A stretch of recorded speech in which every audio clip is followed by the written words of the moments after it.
Right, here we go. It's us again. Welcome to episode 10. We are in double figures.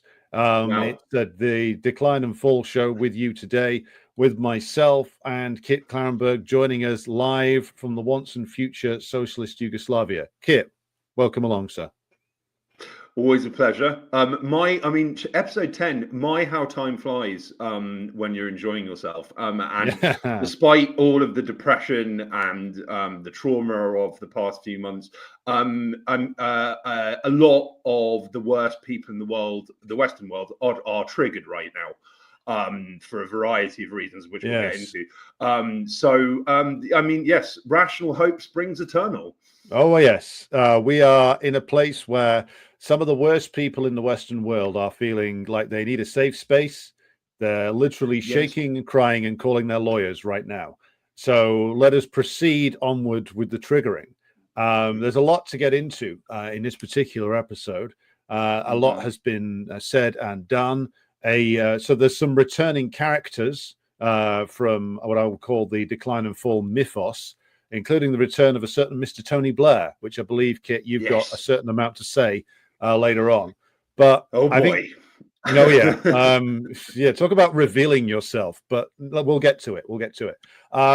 We will begin this week, as I think a show entitled As Ours Is should begin, which is the imperial capital, which is, of course, Washington, D.C., and a series of revelations that come as no surprise to those of us who have been following these things closely, but as a surprise to anybody who took any of the proclamations of people like Biden and Tony Blinken particularly seriously. And I refer, of course, to the revelation in Time magazine. It was published late last week, of the reality of the assessment of the Biden administration of the Ukraine war, which is, as Kit has reported on, and as I have said, and in separate places, they never thought seriously that Ukraine was capable of a military victory, and they knew that right from the off. And so, if you thought that the Biden administration and the administrations of Johnson, Truss, Sunak and Starmer were brutish, cynical cowards, well, you were right, and they were even worse than that. But Kit, over to you. Unsurprising news, but I think at least it's good to get the confirmation. Well, yeah, it's always good. There's a lot of stuff that we know, but we don't have the black and white evidence, so to speak. And us tankies are stuck in the corner saying, well, trying to preach the truth and being largely ignored until it's too late. But I might preface this as well by saying that I did a thread on this article on Twitter, which blew up, but it also had some people making the very obvious analysis that this what is a bit of narrative management and kind of a post hoc rationalization, like, oh well, we never wanted to win anyway, so rationalizing the massive loss in Ukraine, which is a massive loss. Whether the US considers it one is actually a very different question. Now, as you note, the Times article, in its first paragraph alone, it rather explosively reveals that when the proxy war finally erupted in February 2022, then the former, soon probably to be dead, if he's even still alive, President Joe Biden, set 3 objectives for the US response. Ukraine's victory was never among them. The phrase, which was oft repeated by White House apparatchiks, that Washington would support Kiev for as long as it takes, was never meant to be taken literally. Instead, it was just intentionally vague, with no implied time frame or even desired outcome in mind. So it was for as long as it takes until Washington gets bored, which is often 3 years, it seems. Although they can last as long as 20 in the case of Afghanistan. Now, a member of it's important to note as well that this article was written by Simon Schuster, a time quote unquote journalist who is like extremely sympathetic to the Ukrainians, extremely close to Zelensky, has given fawning profiles of Ukrainian officials in the past. And so, I mean, I think that, you know, he's quite, the fact that this story has basically been given to him to write up is pretty significant.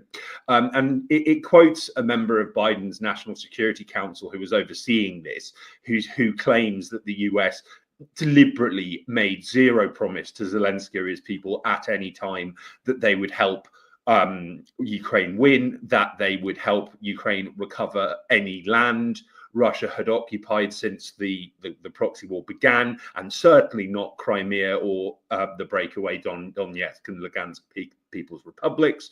It was well understood that doing so was beyond Ukraine's capabilities, even with a lot of help from the West, and they were not going to be a success story, so shouldn't be tried. I think this is very interesting because, as I and indeed the Grey Zone more widely have been reporting since 2022, all of the most escalatory acts committed by Ukraine, such as the Kerch Bridge bombing and probably Nord Stream 2, were encouraged and planned and effectively executed by the British. I have leaked files which I am preparing to report on, in which it is discussed how the Krinky disaster, which we've discussed previously, was a 9-month effort to recreate D-Day, which saw wave after wave of poorly trained and equipped Ukrainian Marines fed into a fire pit, basically, to capture a village in Russian occupied Kherson. Countless people died, Gallipoli level slaughter for no material gain whatsoever, and their goal was to push ahead to Crimea and ultimate victory. So, like, yeah, I think it does seem from the contents of this Time article that the Biden administration was, despite consistently crossing red lines and providing support to Ukraine that Biden himself acknowledged would mean World War III, like giving them F-16s. Although what has become of the F-16s seems to is rather unclear, given that they haven't really been mentioned at all by the media for for a few months now. But the point is that I think it's to have this so unambiguously confirmed, and the fact that there was always going to be an abandonment. I think it's important not to frame this as a betrayal. It is an abandonment, as the US has abandoned so many of its allies in the past. I think the timing of this, the release of this article, which was the day before Trump's inauguration, is no accident. I think this is effectively this was effectively a way of messaging that, like, this is over now. And of course, Zelensky claimed that he was too busy running the war to attend Trump's inauguration, and then Donald Trump Jr. Amusingly countered that Zelensky, a weirdo in his phraseology, had actually asked multiple times to be able to come and was rebuffed. I mean, this is over. This article is confirmation of that. There is a lot of uncertainty and confusion and worry at the moment that Trump might be successfully bounced into keeping this going, because to not do so would make him a loser, and that's the last thing in the world Donald Trump wants to be. For reasons we will get into, this cannot happen. But I would urge readers. This is a 5-minute read, and it's just bombshell after bombshell after bombshell that basically the Biden administration was always planning to cut bait in Ukraine, didn't really have much of a strategy, and was certainly not going to help Ukraine win. Yeah, I think that's exactly right. And the article makes it clear, as you say, that they knew from the very beginning that military victory was out of the question. You can't beat the Russian armed forces when you don't have any naval options, or very few of them, other than the sea drones that the British have been running out of Odessa. You don't have an air force to speak of. They got destroyed pretty much within the first 24 hours of the SMO 3 years ago.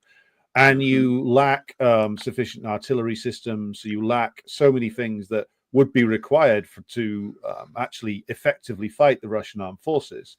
So it does beg the question as to, well, what was all this for? And I think that goes back to the analysis done by, I believe it was the Rand Corporation several years ago on overstretching Russia.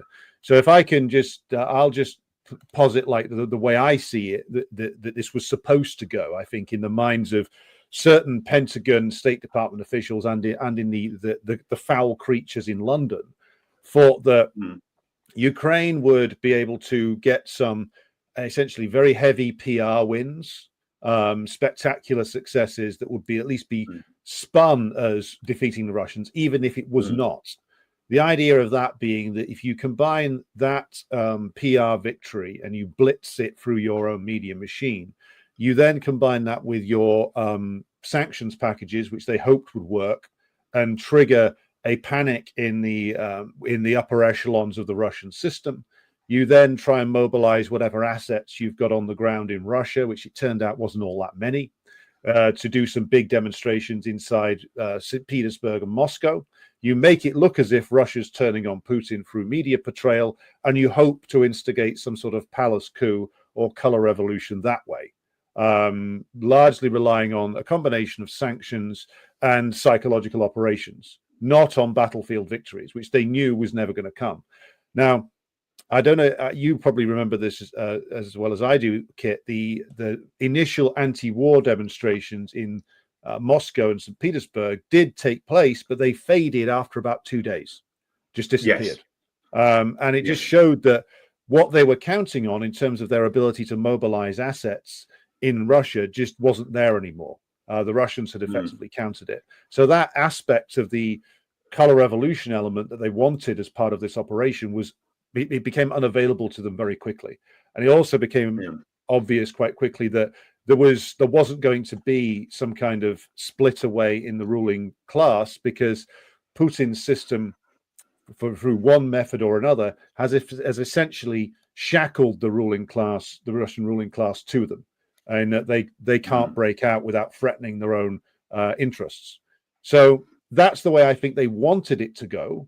And I think the counteractions taken by the Russian government over the last decade have effectively made the color revolution process they had in mind nullified here. What do you reckon to that?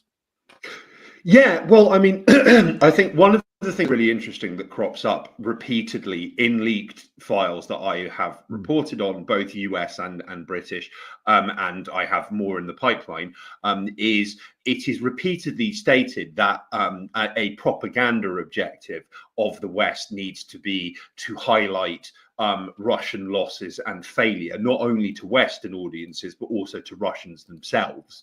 And I think what a very interesting aspect of early reporting on the war by the BBC was that they had the names and photos of alleged Russian soldiers who'd been killed in the war, which is like, I mean, I think that's like pretty unprecedented. In terms of war reporting, and the BBC was simultaneously advertising on its front page ways Russians in Russia could access the BBC using VPNs.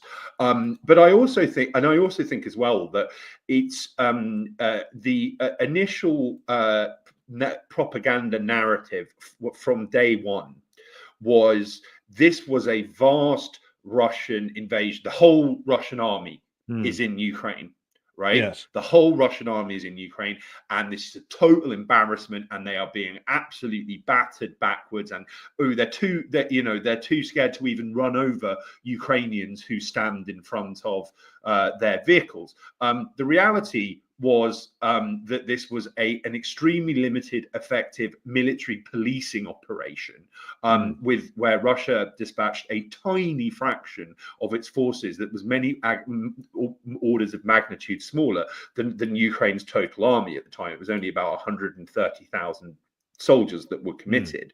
That's not an invasion force, let alone a full-scale invasion, as we are frequently now told the SMO is. But the overwhelming focus was Russian embarrassment.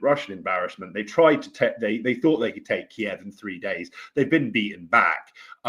Now, of course, during while in the initial months of the war, peace talks were ongoing between the Ukrainians and the Russians, because the reality was the Russians had crushed the Ukrainians in short order.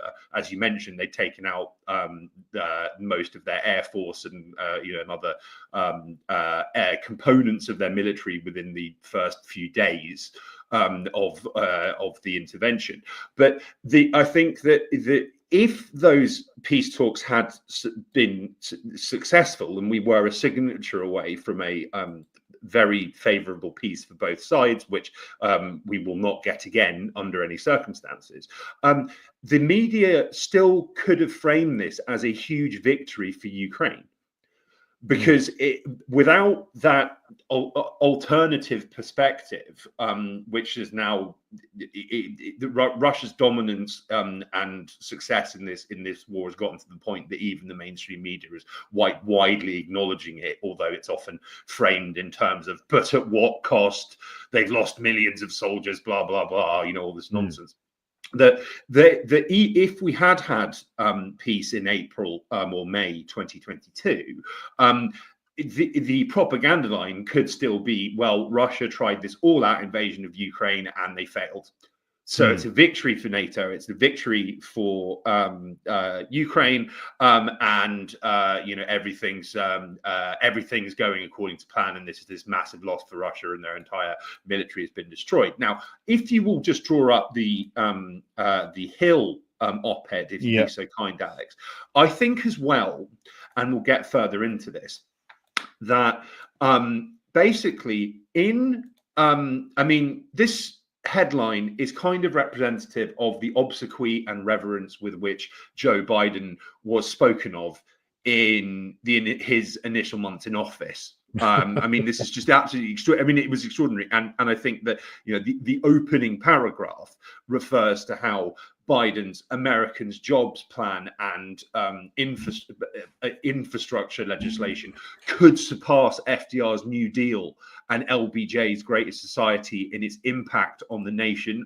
We saw what happened there, which is to say nothing, right? Like absolutely nothing. Not quite nothing. Just a moment. Not quite nothing.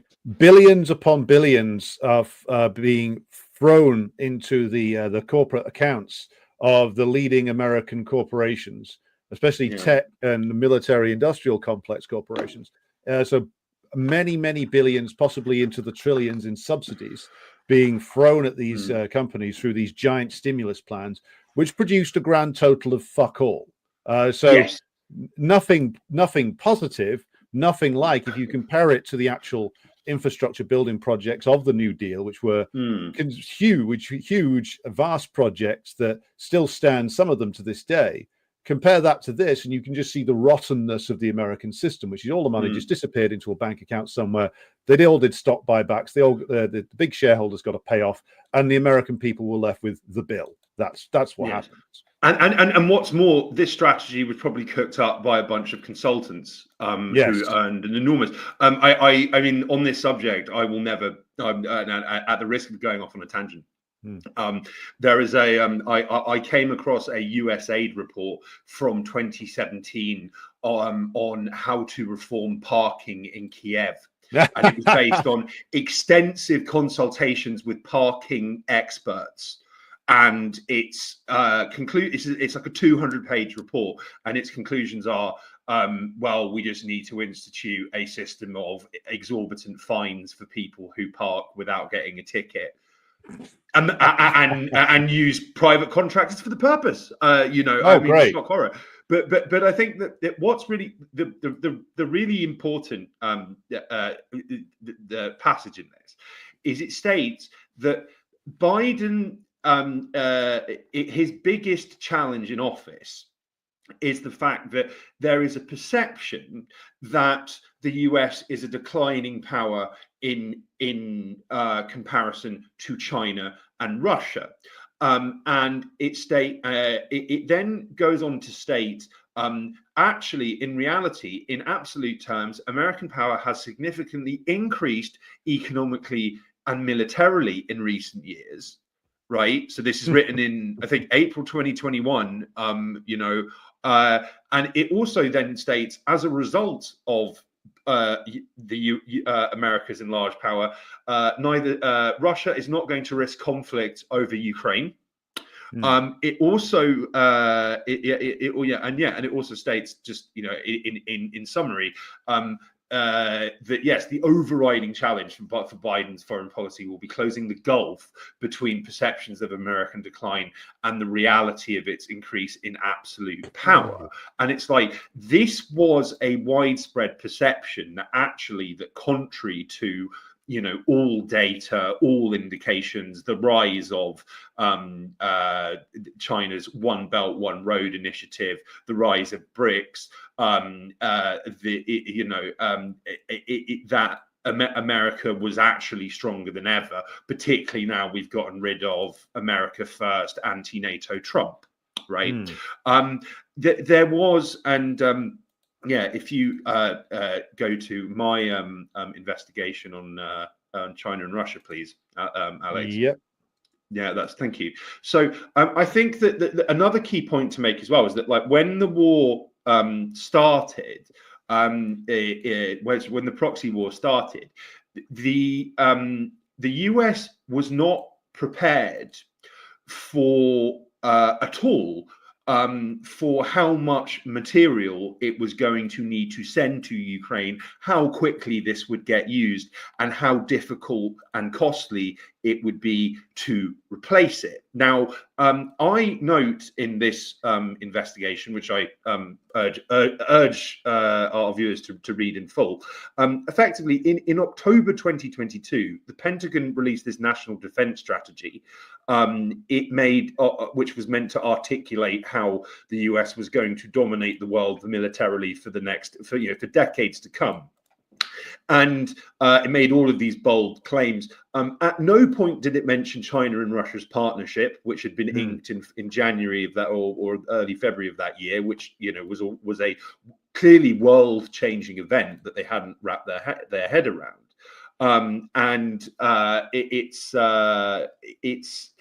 It's quite remarkable, like how wide of the mark this review was. Now, if you fast forward to July this year, RAND, which is this Pentagon-funded think tank, issued this absolutely scathing appraisal of the NDS's claims and stated that, it was just complete and utter nonsense. And it also made this point, which is that Washington's, as Alex and I have discussed before, Washington's defense industrial base is completely unable to meet the equipment, technology, and munitions needs of the US, let alone its proxies and puppets and allies. Okay, so the US went into this without any real understanding of the realities of modern warfare, without the ammunition or the stockpiles or the material or weapons or armor or vehicles to successfully prosecute it, and with no easy or quick means of replacing anything that got lost. So I think that I think it's completely imaginable that as we discussed RE the Time article, that the US thought that they could quickly beat back Russia or possibly trigger a palace coup using sanctions, and at the very least, if Ukraine didn't win or recapture territory, it could still one way or another be chalked up as a victory. and that obviously didn't come to pass. But I think that another important point to make is the issues that were identified by this Rand report are very, very, very serious. They do not have easy or quick solutions. It's only proposal for increasing the US defense industrial bases, printing tons more money, which is already creating astonishing amounts of inflation that is causing Pentagon contractors to walk away from existing deals because they're losing money on them. And it would take decades to replenish the technological capabilities and just knowledge and experience to reindustrialize to an extent that the US could become the arsenal of democracy again, as was briefly discussed I think last year. And of course you can't reindustrialize via pure fiat. So I think that for people who are dooming and wondering whether Trump will get bounced into keeping this going, the fact of the matter is the US has sent everything it possibly can, basically, and short of literally emptying all of its stockpiles of everything to the point they are completely empty, and dangerously escalating the war by direct deployment, which as again we'll get into, does not seem to be on the cards of Western troops to Ukraine. This is over now. So again, don't give up hope. Well, yes, and many people in the US ruling class and in Trump's immediate orbit know that it's an extremely bad idea to carry on with this thing. And I think that the way in which the so-called resistance to Trump in ruling class circles has had the plug pulled on it shows us that whatever gambit they were trying with the Biden years hasn't worked, and they know it hasn't worked, which is why you've got Bannon, as this Politico article shows, going around saying it's time to make a clean break. I don't think it'll be as dramatic as that. I think that what's likely to be the consensus is a slow tapering off of US aid to Ukraine, followed by like a few mad months where the British and the Europeans, or principally the French and the Germans, try to make up the difference, inevitably fail, and then the whole thing falls to pieces. I think that's probably the future. But I think there's a reason why Trump is talking so much about the Americas to the possible detriment of those other countries in the Americas. It's because this is a more realistic assessment on what the empire in its current state can do. It can't go after Russia. They know that. They can't really have any expectation of victory against the Chinese. Not really. So what they think they can do is they can subordinate Canada. They've already done that, arguably since 1945. And they think that they can bend Mexico to their will, and other nations in the Central and Southern Americas as well, which, if you're looking at this from the cold and cynical perspective of an American imperial planner, that's a much more realistic prospect than these wild ideas of taking on the Russians or the Chinese, which in simple and straight industrial terms, they can't do. Not for 5 years or 10 years, and then probably not even then, given the advancements in the Chinese industrial base and Chinese military industrial capacity, and the fact that the Russian military industrial system and the Russian armed forces are now arguably the best in the world.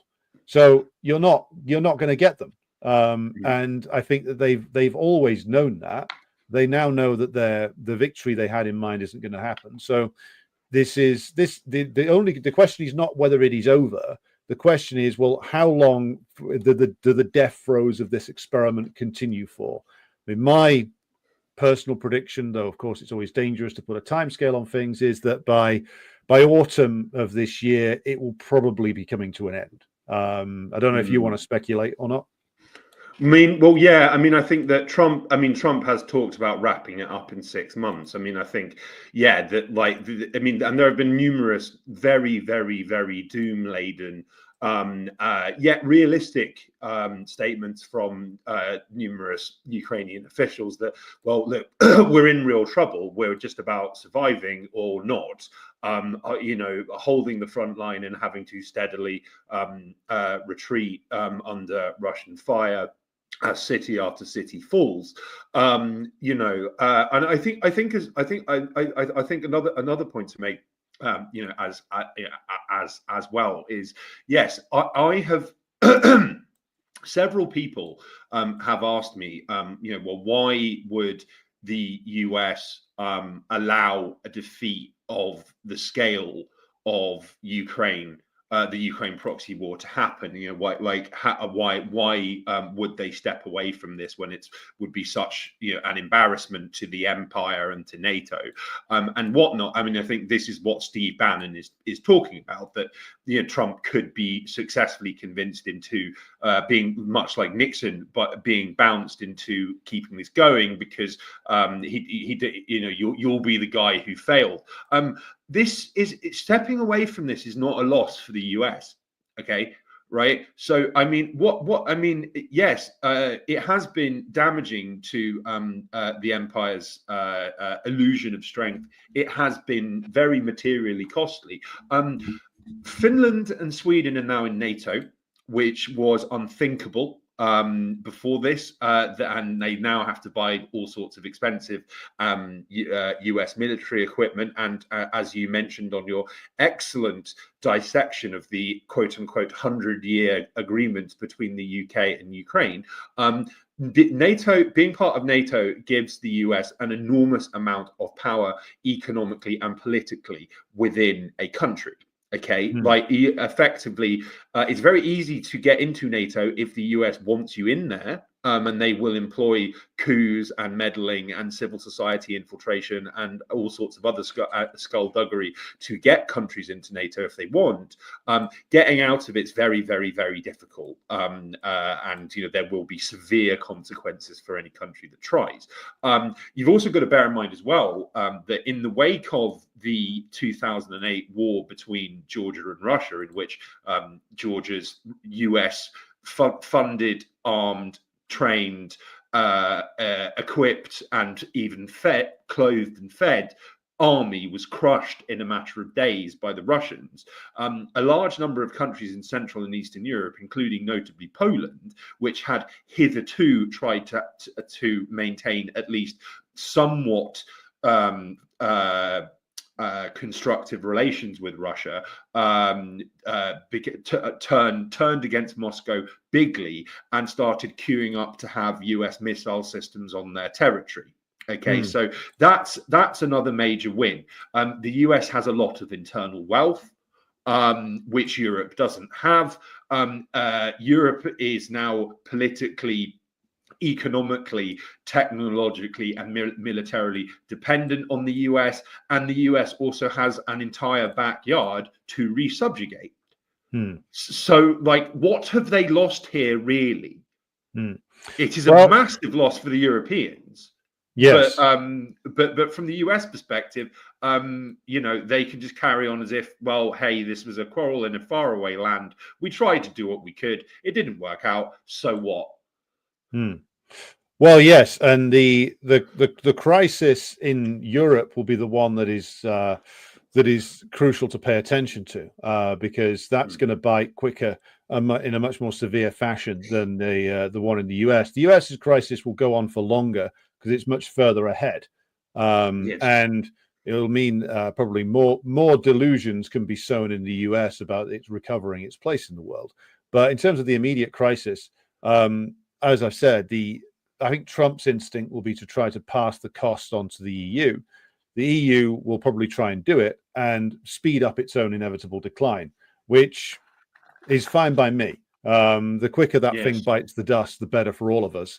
And ultimately, to make a point that I return to, there's going to need to be, in all of the European countries, clear and a clear understanding that NATO as an institution needs to be dismantled, and that the US occupation forces, which is what they are, need to be removed from all of the European countries. and that is something which I think more and more people can rally behind. But we shall move on, shall we, to the next item on the agenda, which is possibly more in the tragicomic variety.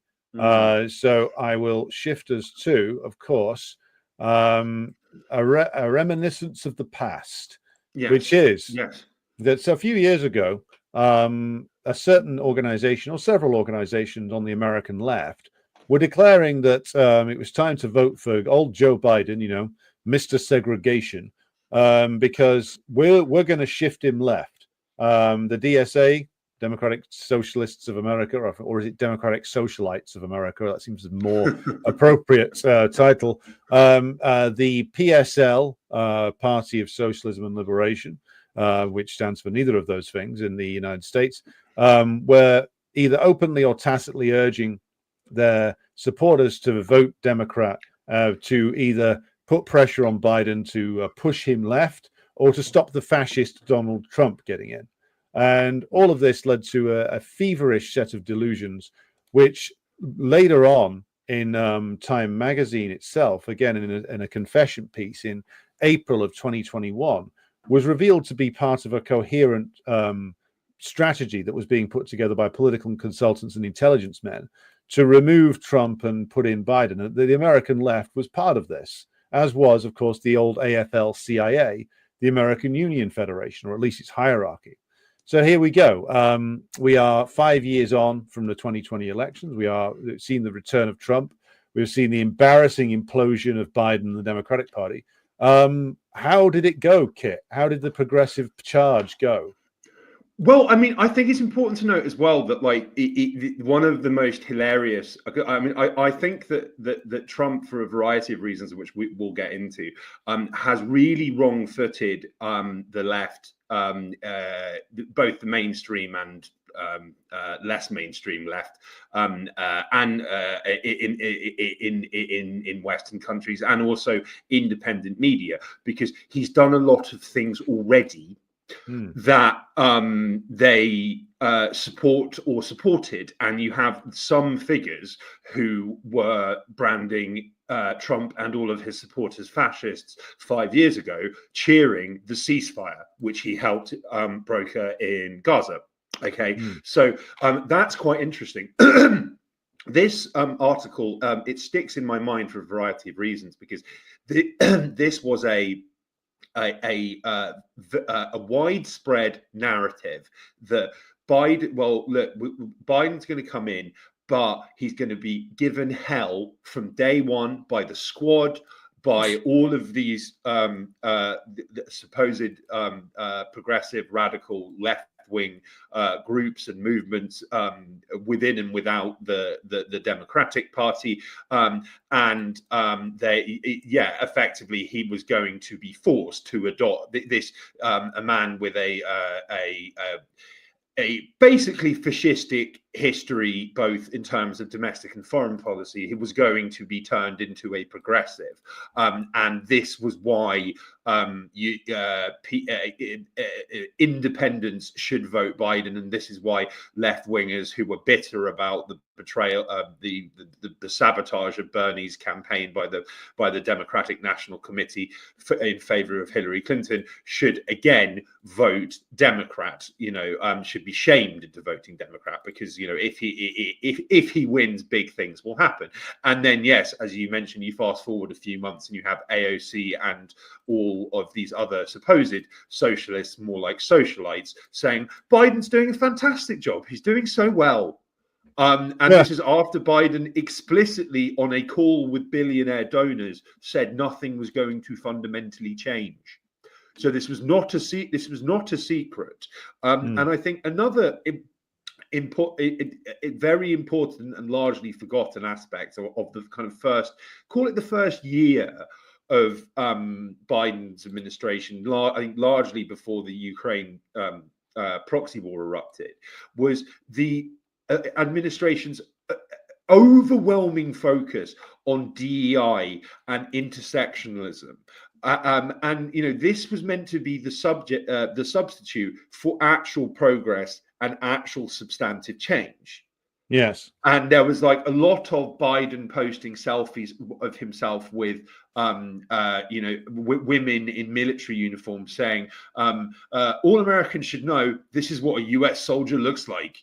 Like really, really, really pushing all of this DEI stuff, which is, again, we have more receipts on this. But yeah, this is another example of just a barefaced lie that was told by these people who we are told are the saviors of left-wing politics in America, who said that this is AOC saying we can likely push Biden to the left, particularly on foreign policy.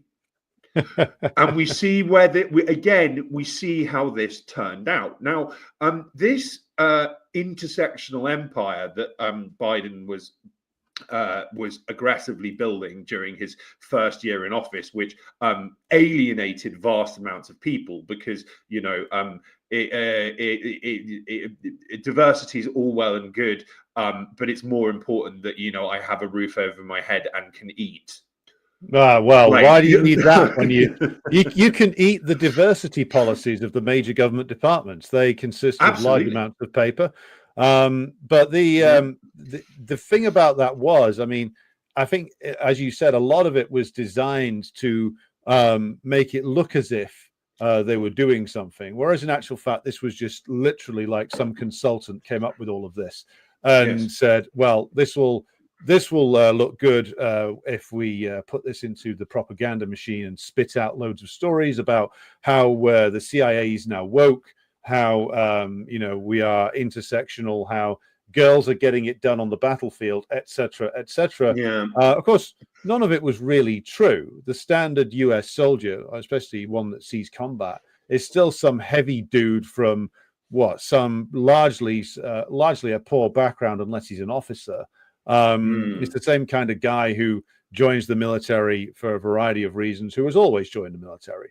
There are more women these days, but the idea that this is now the woke army, this was just complete spin and bullshit, which the Biden administration heavily invested in for a while, until, of course, they realized that it didn't work.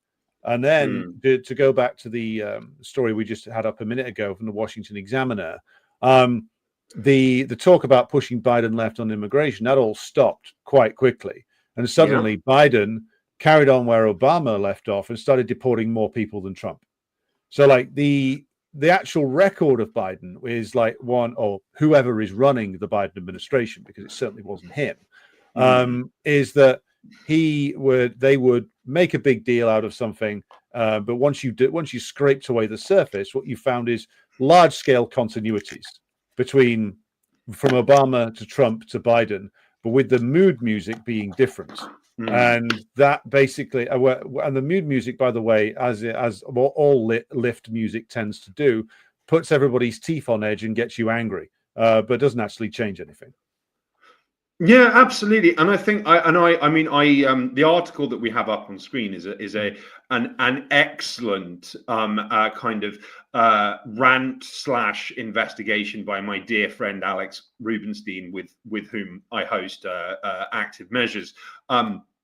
That he wrote in March 2021, and it effectively spells out exactly what we've been talking about, which is that in lieu of the Biden administration doing all of this super progressive left-wing stuff we were promised they absolutely would do if we voted for them, it was all vibes, it was all comms, it was all it was all kind of just, it was woke imperialism. It was branding existing policies, existing criminal acts, and indeed criminal agencies. Much was made of the fact that several major US intelligence agencies would all, for the first time, have female leaders.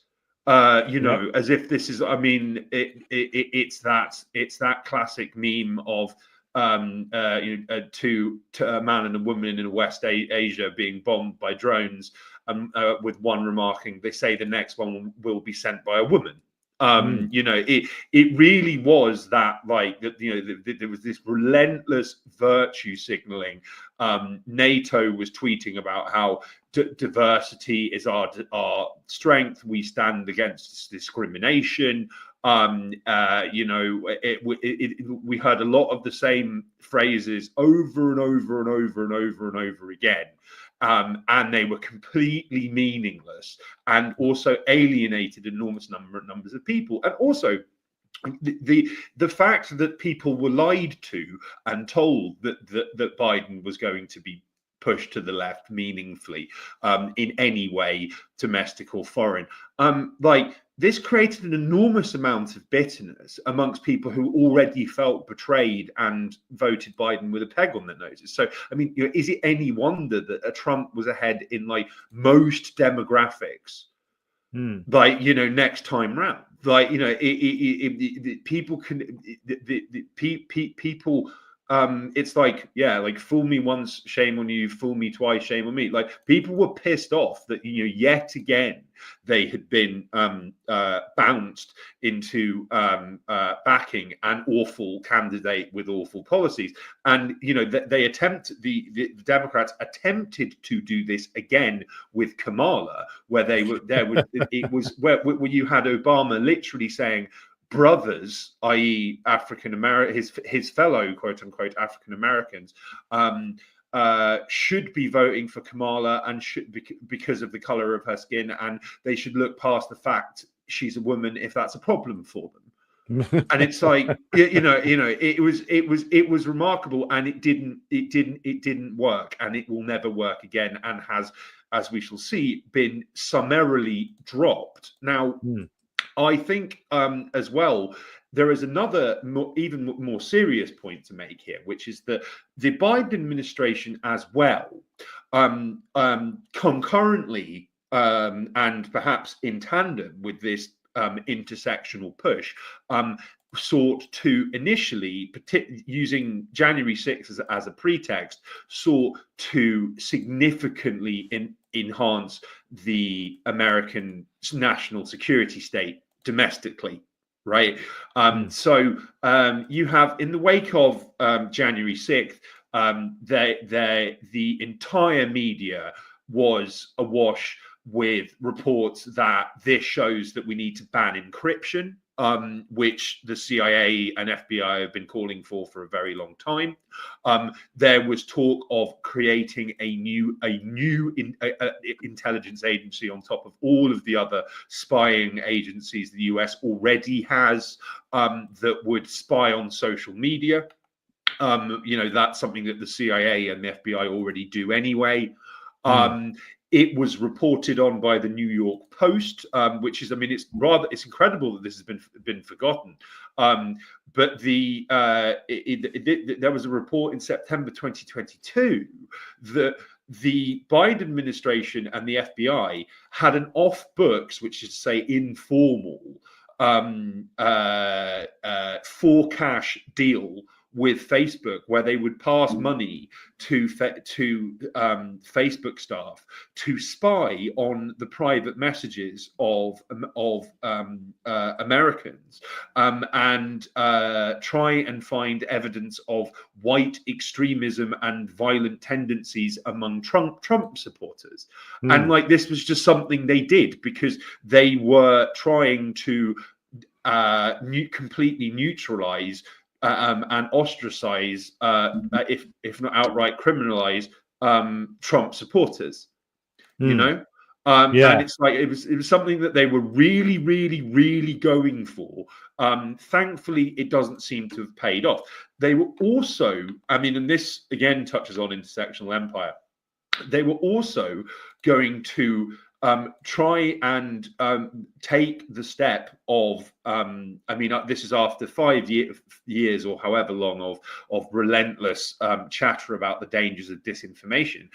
They were going to set up a formal Ministry of Truth in the form of the Disinformation Governance Board. Now, this is something that I've written about quite extensively.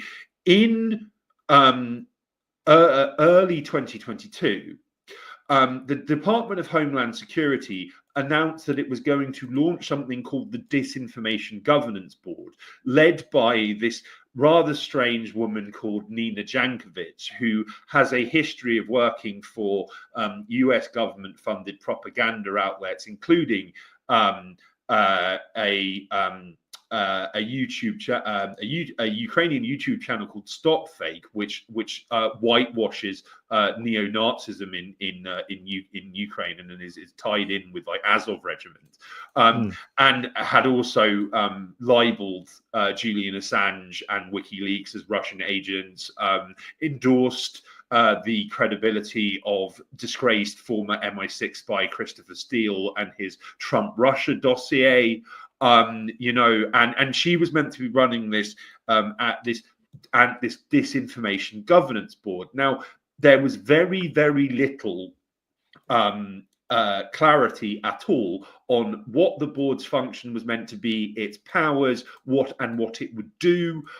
In the piece that I wrote now nearly 3 years ago, again, how time flies, I set out what I thought the Disinformation Governance Board was meant to be, which was effectively a replication of the British Foreign Office's Open Information Partnership, which is a censorship and disinformation kind of black propaganda effort in Central and Eastern Europe. Jankovic sat on its board. She is now working for a company called the Centre for Information Resilience, which is a British firm set up by the guy who established Open Information Partnership, Ross Burley, who's been called for the grey zone to be banned from YouTube, amongst other things. So I think that's kind of my analysis seems to be pretty dead on in terms of what this is meant to be. Like, this was a huge escalation, and I think that, I mean, we are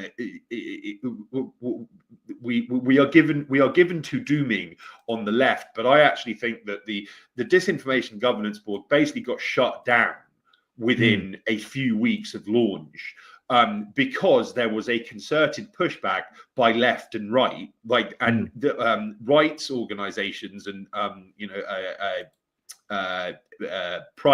privacy organizations actually did their job for once and asked, what the hell is this? And this is the prospect of this board sounds rather disturbing. There was a concerted bipartisan pushback, and they dropped it. Quite what would have happened had this been allowed to go ahead almost doesn't bear thinking about. But it's like that. This was one of the key things that the Biden administration was trying to do, was trying to effectively criminalize, quote unquote, disinformation. And of course, Zuckerberg, now that Trump's back in office, has felt the need to apologize for how Facebook, which, as far as I can tell, nobody uses anymore, was effectively taking direct orders from the Biden administration on who to ban and what content to remove. So again, rational hope springs eternal. Well, yes, and I think that the failure of the Biden group to carry this through is an indication of the incapacity of the US regime to actually operate in the manner that some of its more rabid residents would want it to, because they tried to push this through, essentially got derailed. And I think Trump said all kinds of contradictory things about free speech advocacy and defense of the Constitution. But I think even if Trump tried to do it, it would meet a similar response in many respects. Like, even some of his own supporters are somewhat suspicious of his being subordinated by the powers that be, the deep state, the permanent state, whatever you might like to say about it. So I think if they try and do this again, they're going to end up with similar problems. I mean, they might try it with a less ludicrous figure than Nina Jankovic at the top of it. But either way, I think it's going to lead to extremely negative conclusions for them. just as many of their other maneuvers didn't work, because these people essentially exist in the rarefied atmosphere of the think tank world, and they don't come into contact with the real material world at all. And so when the ideas that they've been sort of wafting around in the think tank world meet reality, they just evaporate quite a lot of the time, which is what's happened here. Now, talking of evaporations, shall we move to the giant scam that was the Kamala campaign? Yes. Yeah, because I think, and it's I sorry, go ahead. I want to share something first. This typifies the approach. History made. How? Exactly. The most corrupt and inept presidential campaign ever. Yes. Is like that was the history. I think. I mean, zoom in on Kamala's arm. This is a terrible Photoshop as well.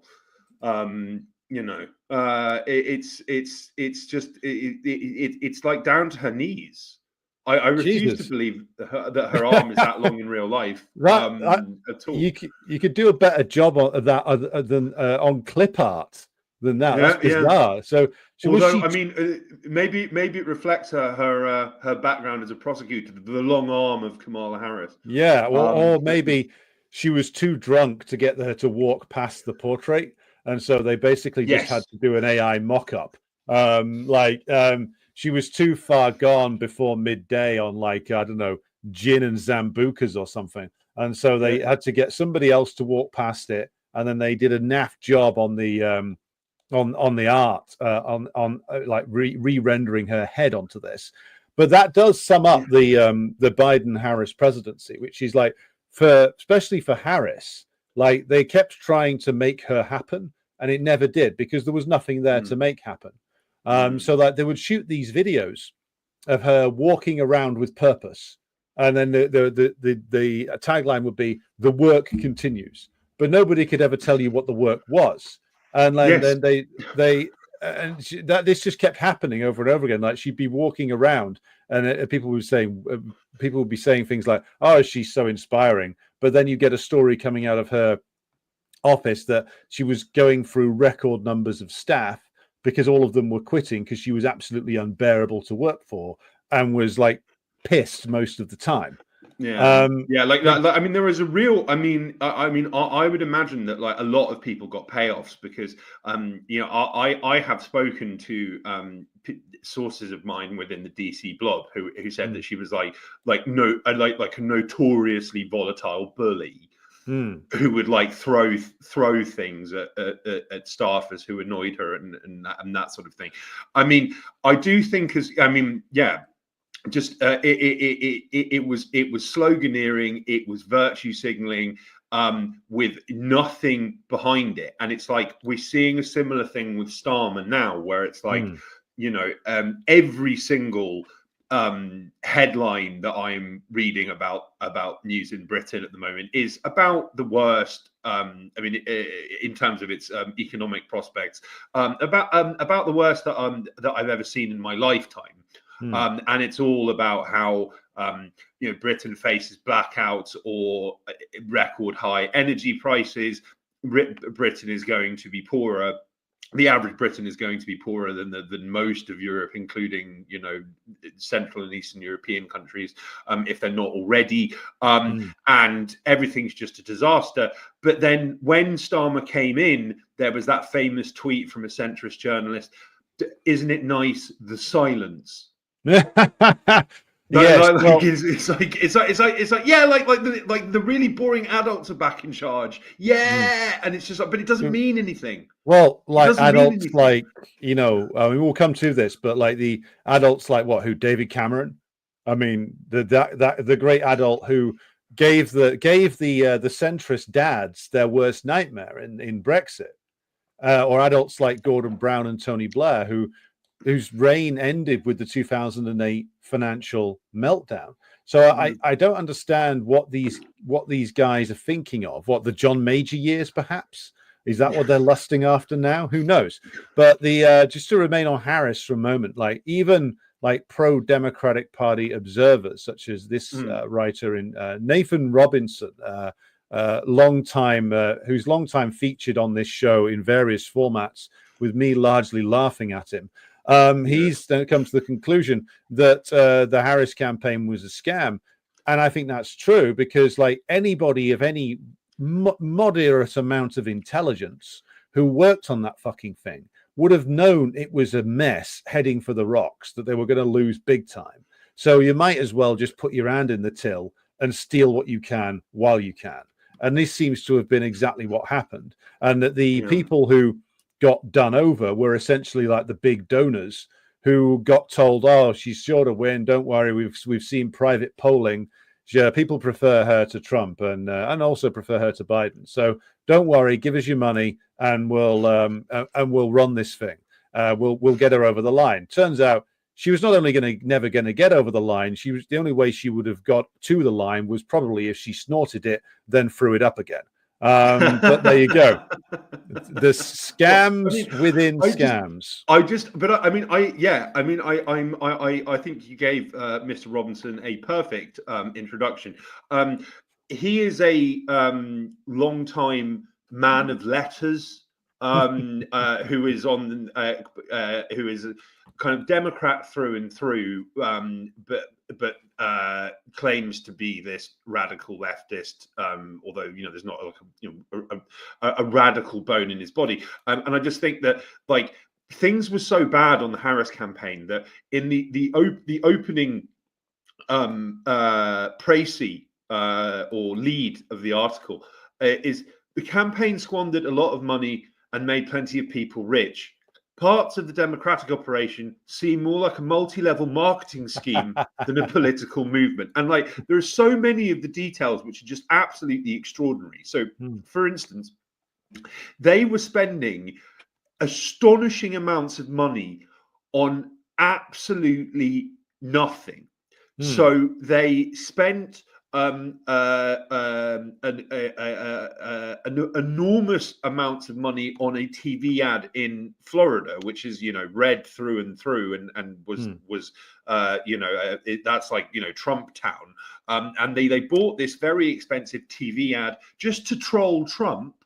I'm sure that really upset him. They spent 111 million in online ads seeking donations. So they spent an enormous amount of money asking for more money. They in Nathan's words, pointlessly built a set for a podcast for $100,000 that had cardboard walls.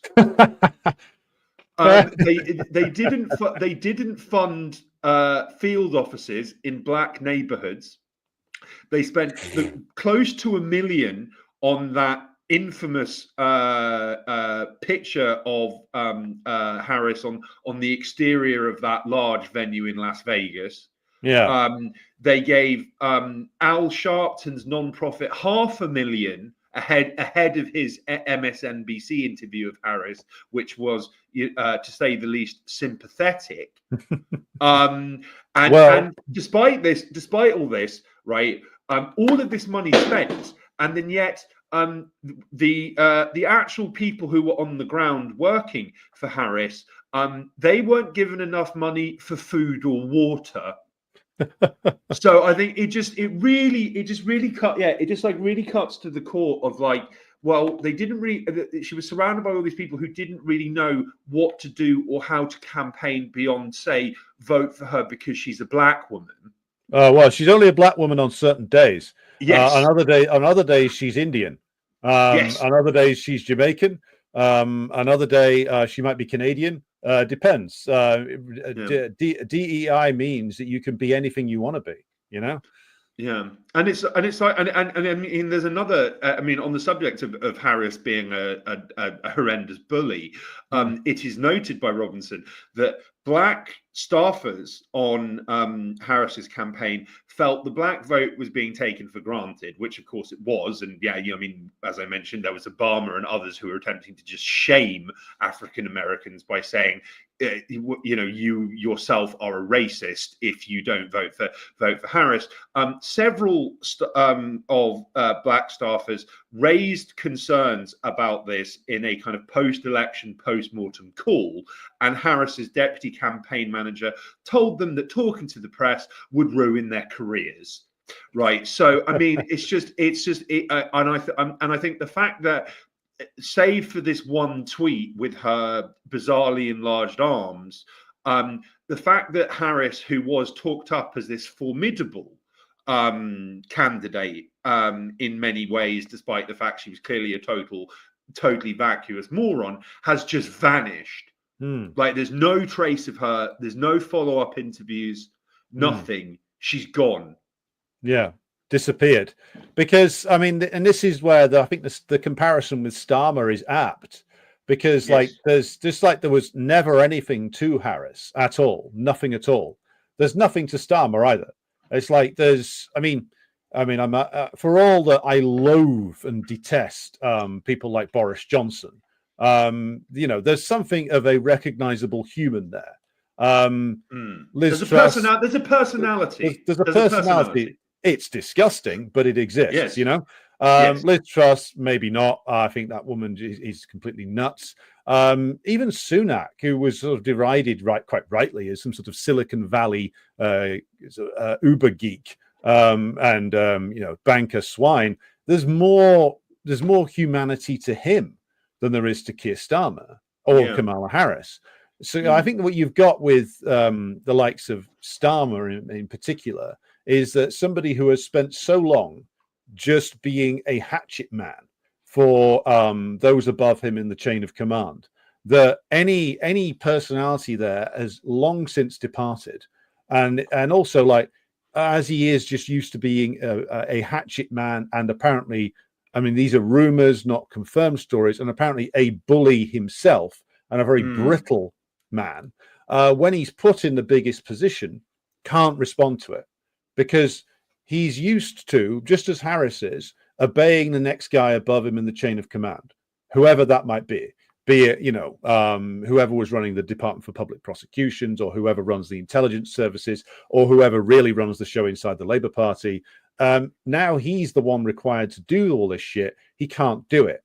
I mean, also, nobody could put a shine on the decline and fall of British imperialism, but you could probably do a better job of spinning things.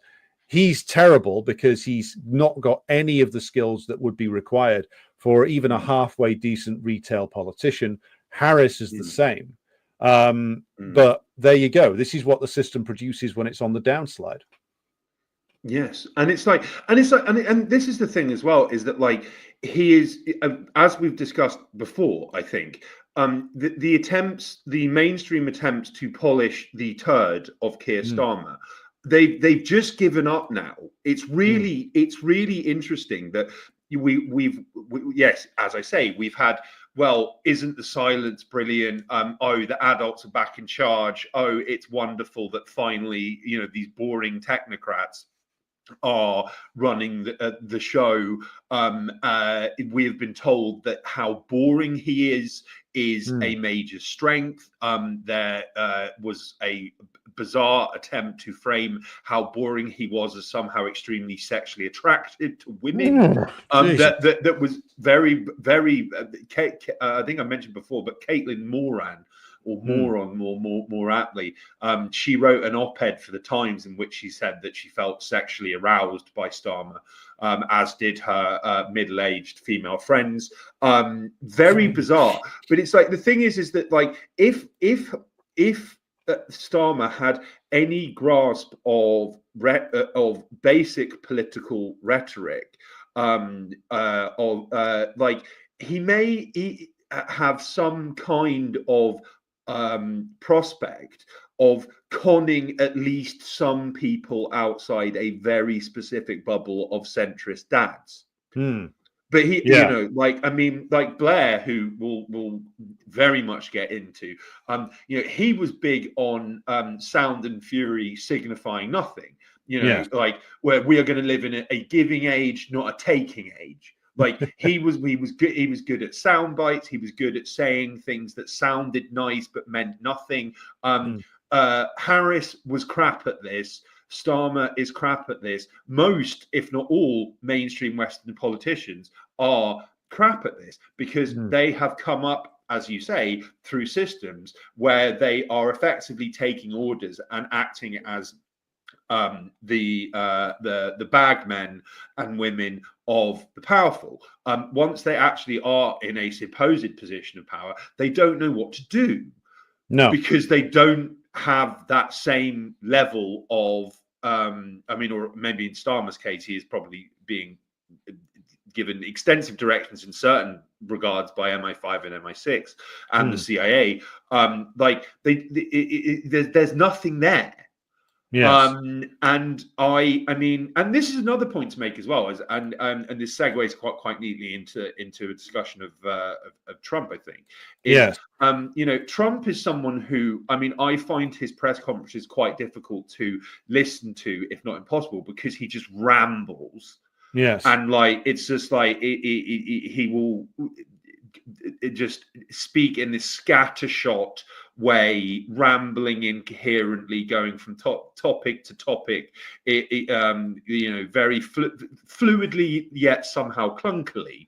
But at least there's a certain charisma there. If you look at people like the way that he talks.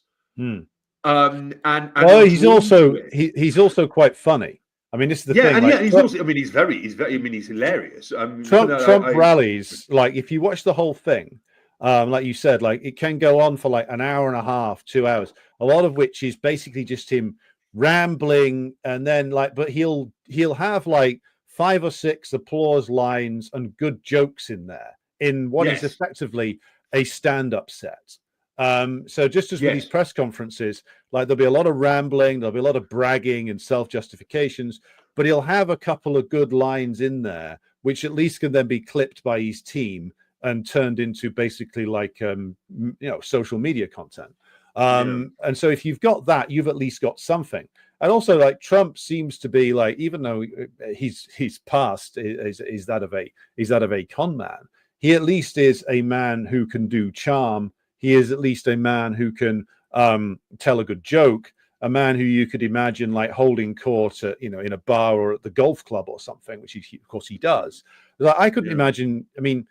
Given that the political systems of the West are in the post 1991 era are built around the idea of politicians needing to be relatable because the policies sure as hell aren't. So you need somebody who's a good actor. So you need a Clinton, you need a Blair, you need an Obama, you need a Trump in reality, who can carry this shit off. You don't need Olaf Scholz. You don't need Emmanuel Macron, even though some of the French ruling class thought they were on a winner with him. You don't need Keir Starmer. You need somebody who can at least sell the bullshit. Trump is actually the much better guy to sell the bullshit, which is a good part of the reason why so much of the US ruling class has decided to close ranks behind him, because they looked at him and they looked at Harris and they thought, well, at least this guy's got something. Harris has nothing.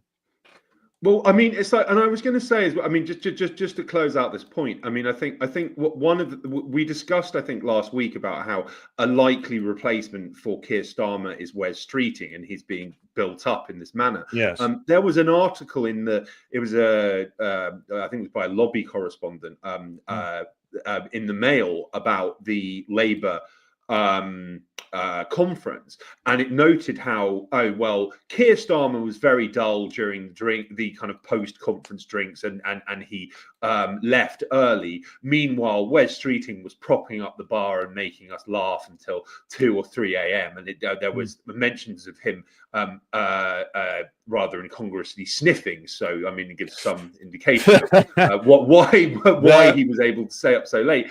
But it's just Wes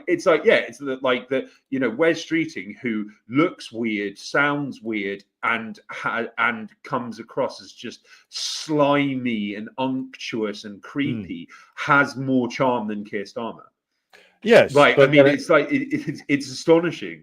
Yeah, that's how low the bar is. I mean, it's either him or possibly, I mean, the replacement could be like someone like Andy Burnham, maybe, who's like a prominent Labour politician who's mayor of actually my home region or city, Greater Manchester, because he has the links with like the trade union bureaucracy, which you will need to lean on if you're going to get away with some seriously nasty shit. So the two of them, I always thought had the combined charisma of a dry flannel. Both look more charismatic than Sir Keir. We'll come to more on that later, though. So Yes. going into the Trump world, Trump, as you indicated, has declared that DEI is over. And also, not only is it that Trump has declared that it is over, but you've got the likes of Zuckerberg and others dropping all of the crap that they've been putting money into over the last few years and declaring that Meta is now non-woke, the DEI revolution is over, everybody jump ship, basically. So this is the ruling class has completely pulled the rug from out from under the feet of like the academic hucksters. And I only hope that the likes of Ibrahim X. Kendi banked his money from all those book sales he was getting from guilty liberals, because he's not going to be getting much more traction these days, is he? Yeah, well, it's and I think that, I mean, on this subject, Trump noted on Truth Social, which is this Twitter clone that he set up after he got banned following January 6th. He has intermittently returned to Twitter or X under the tutelage of his friend Elon Musk. He announced that the FBI closed its entire DEI office 24 hours before his inauguration. Now, I had no idea the FBI had a dedicated DEI office. What the hell was it doing? Was it COINTELPRO ops on drag queens? Was it was it setting up stings to catch people for breaching DEI policies?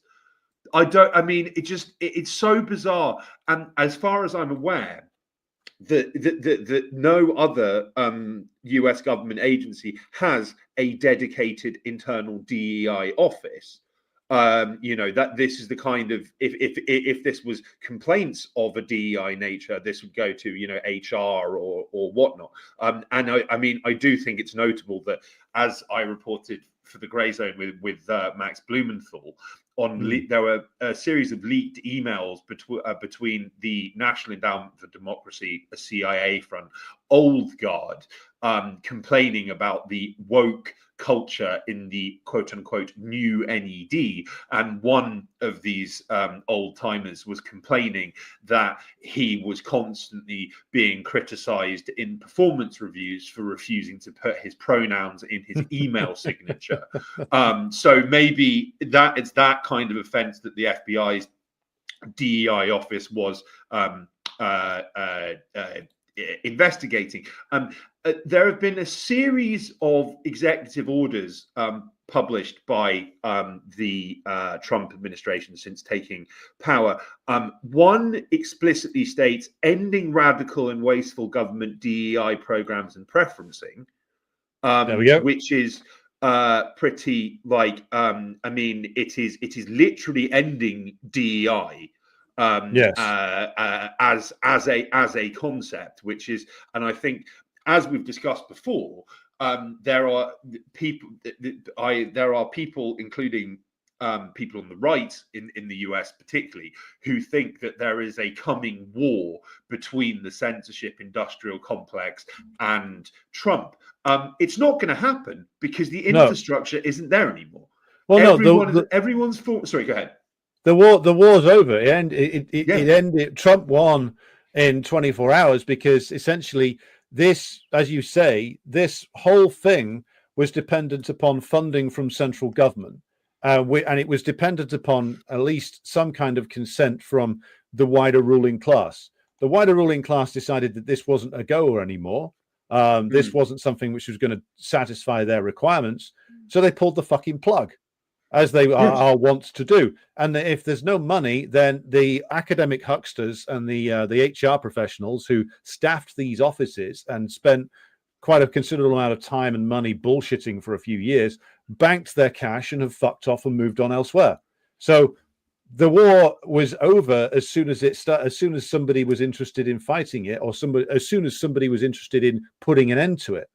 And therefore, like, you've got all these people on various different parts of the internet who have styled themselves as woke or anti-woke warriors who are now going to need a new job because this is over. And Trump declared an end to it, and it was ended within 24 hours. So there you go. Yeah, well, it's also as well, it's like the two key points to make here is that like the infrastructure that underpin this is not there. Like the agencies of repression, like the FBI, have very, very abruptly, in a blunt force way, dropped all of this. The witting collaborators in this, like Facebook, have dropped it. The infrastructure and crucially financing for this has just gone. It's not there, and I think that, like, there will be some quote unquote disinformation experts and fact checkers who find a new grift to latch onto. But for the most part, these people will disappear. Now, I've made this analogy before, but it's important. I mean, I think it does bear repeating.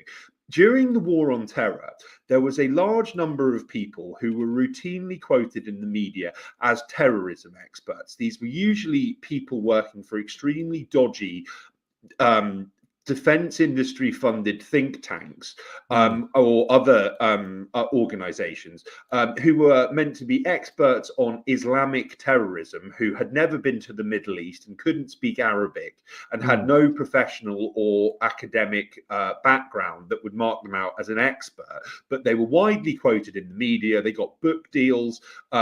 They got fawning profiles in the New Yorker.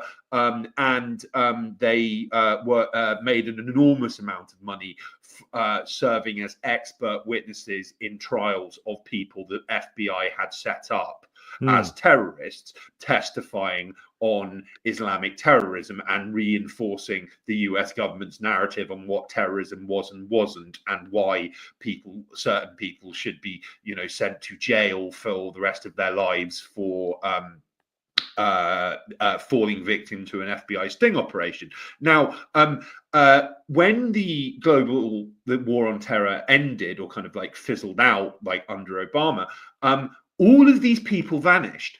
They are nowhere.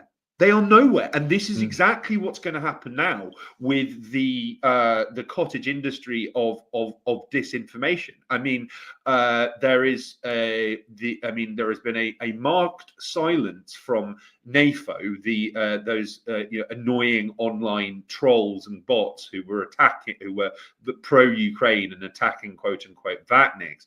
A particularly popular figure among them is this guy called Pekka Kallioniemi. There was a kind of Finnish kind of like long-time student who also ran child porn websites before becoming a disinformation expert. Typical NATO enjoyer, basically. Yes, yeah, absolutely. I mean, color me shocked. Where's he going to go now? Prison. Yeah, well, I mean, hopefully prison, but I mean, but the answer is nowhere. And I also think as well that on top of the DEI executive order, there was an even wilder executive order. I think it was on the same day, and it was on reevaluating. Yeah, thank you. Reevaluating and realigning United States foreign aid. It was shocking to me because it read like some of the papers and books I have that I have read by critical academics and historians and journalists on the function of NED and US aid. So, for instance, in section 1, it states The United States foreign aid industry and bureaucracy are not aligned with American interests and in many cases antithetical to American values. They serve to destabilize world peace by promoting ideas in foreign countries that are directly inverse to harmonious and stable relations internal to and among countries. Like, this is something that I could have written, like, you know, like in an investigation about NED meddling.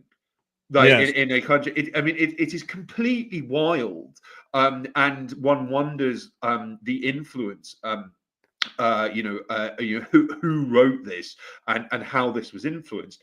I have for quite some time been documenting how NED has been conducting an online cleanup job of its operations, and it's for years the National Endowment for Democracy, which its founders openly stated was set up to do publicly what the CIA did covertly, which is, you know, overthrow governments via funding opposition groups and media and whatnot.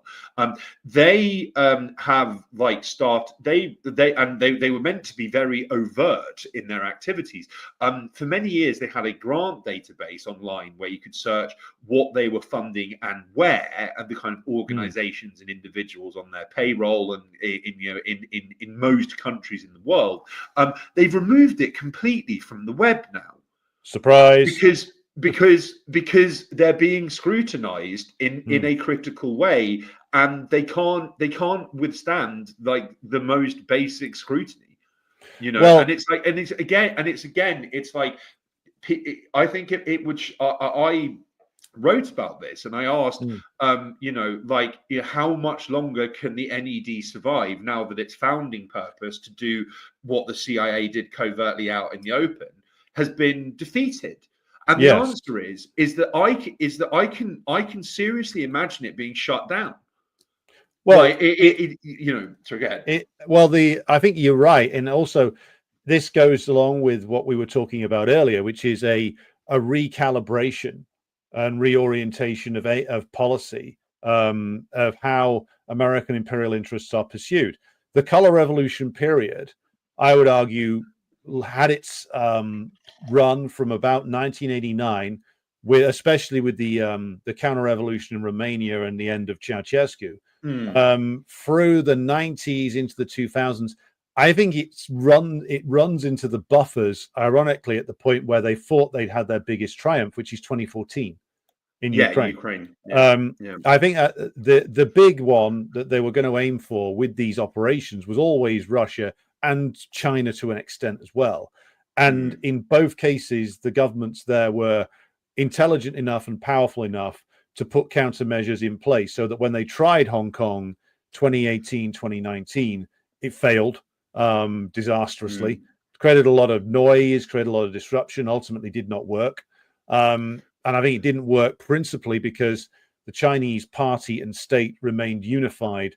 The kind of splits that they were able to exploit via the instigation of color revolution operations in places like Romania, in places like, well, as you will know very well, the former Yugoslavia, where they were able to split ruling elites and peel some off to their side. This was not happening in Russia, and it wasn't happening in China. And I think they reached the end, really, in 2014. They haven't been able to replicate the successes, not really, since then. And now some in the US ruling circles are now obviously saying, this hasn't worked. We need a new thing. Let's stop employing this bunch of, ex-social democrats and ex-Trotskyites to run these things. And let's have some, the scum of the earth, people neither side likes. And let's reevaluate. So the thing is, once something or someone is no longer providing the added value to US imperialism, then it will be dropped. I mean, just to use two examples, the Banderists are going to find this out. They're finding it out now. Even the Zionists will find this out in the end, that ultimately, if you're not serving the imperialist interest, if you're not providing them with the value that they saw in you originally, then you, no matter how much money you've moved around or how many successes you've had for them in the past, you will be forgotten like last year's Christmas number one. You will be abandoned, and the denizens of the NED will probably have to get themselves new jobs pretty soon. Yeah, absolutely. And this is the, I mean, we've spoken about, like, I mean, all of this stuff is very positive. You know, even if inadvertently, and even if ultimately on some level elite interests are being served here, and it's just a kind of recalibration. Trump has also already made some quite disturbing moves and statements in respect of Latin America, like I mentioned, Alex and I mentioned. You know, America has, with Europe now, you know, bankrupt and completely dependent on the US. It now has its historic backyard to resubjugate under Monroe Doctrine 2.0. And one of Trump's first acts in office was to revoke Biden's last-minute removal of Cuba from the US state sponsors of terrorism list, which is, you know, not good. And I might add as well that Trump has made numerous statements hinting at designating Mexican drug cartels as foreign terrorist organizations. And this comes at a time when, according to polls, the Mexico's left-leaning government, which has enacted a wide variety of reforms and policies which have, you know, transformed the lives of average Mexicans, and according to polls, enjoys support even among the Mexico's right wing, or portions of it. The foreign terrorist organization designation would open up, under US law, of course, because, you know, this has to be done by the books.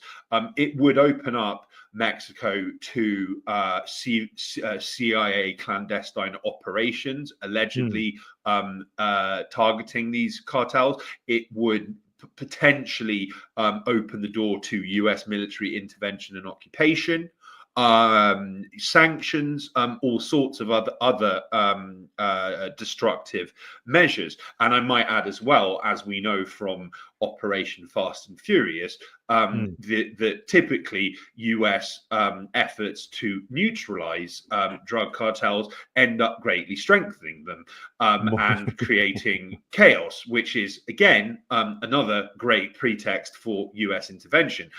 There is research by the mighty Peter Del Scott, who has written about how the drug traffickers that typically prosper the most and grow the most powerful usually have and get away with it, usually have a relationship with the CIA, and the other drug traffickers who get caught and incarcerated frequently don't have any relationship with the CIA, and this is surely no coincidence. Yes, I wanted to just pause at this moment to say that there is a book which I'm currently trawling through, which is excellent on this very subject, which is called "Drug Cartels Do Not Exist: Narco Trafficking and Culture in the U.S. and Mexico," and it's by a Mexican scholar called Osvaldo Zavala. And Zavala, in that book, presents the argument that what are portrayed as drug dealing operations are in actual fact much more complicated entities with intimate relationships with elements within the Mexican state and elements, of course, within the US state machine. Yes. And they are principally, or they have been principally used really to pursue various different ruling class interests, whilst obviously running drugs being part of it, but also another part of it is running people off land, intimidating political opponents, murdering people for hire on behalf of various different interests. If this is starting to sound familiar, I would argue that there is a comparison to be made directly with the usages made by the US and the British of Al-Qaeda and ISIS.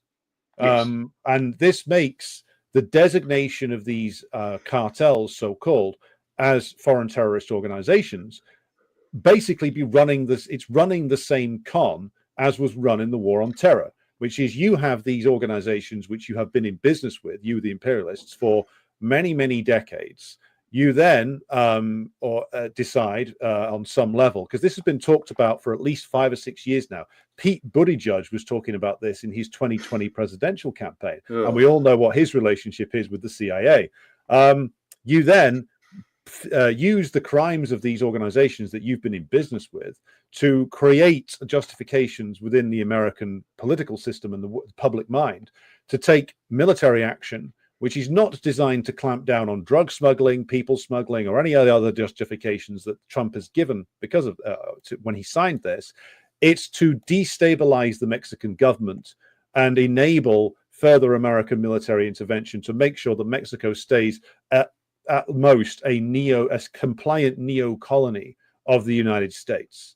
That's what I think the ultimate aim is here. And it's no coincidence that this happens now, when in actual fact, in terms of stability in Mexico, Sheinbaum, following on from her mentor, Lopez Obrador, has had a great deal of success in actually stabilizing the situation to a degree.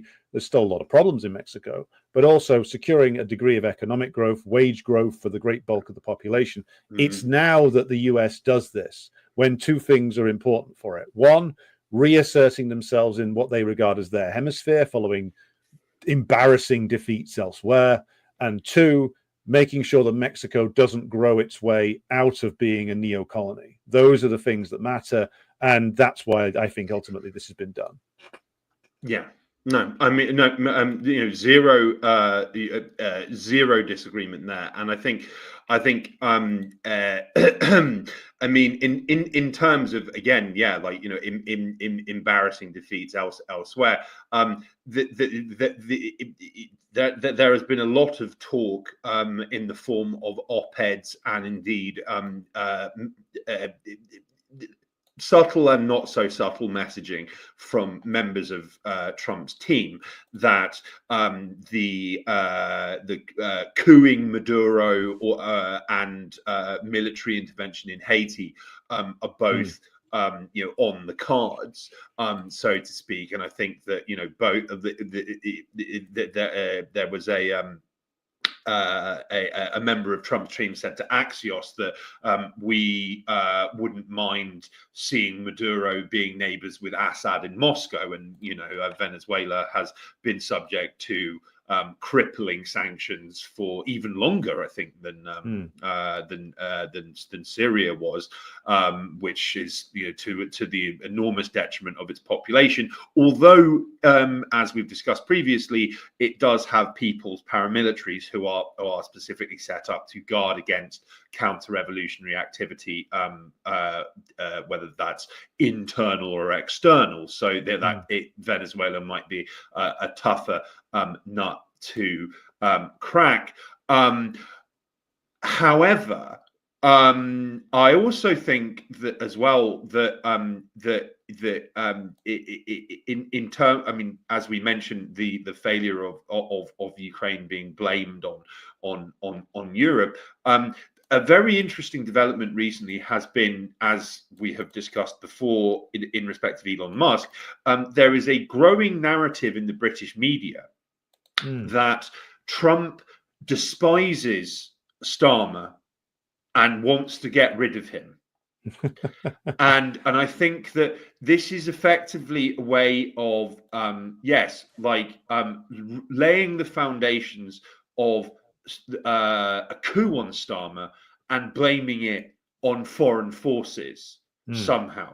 And it's like, and it's important to, I mean, it's, the Mail report states, Team Trump is seeking to take revenge on Starmer for meddling in the US election. As Alex and I discussed on previous Decline and Fall broadcasts, do rewatch our old shows. They are timeless.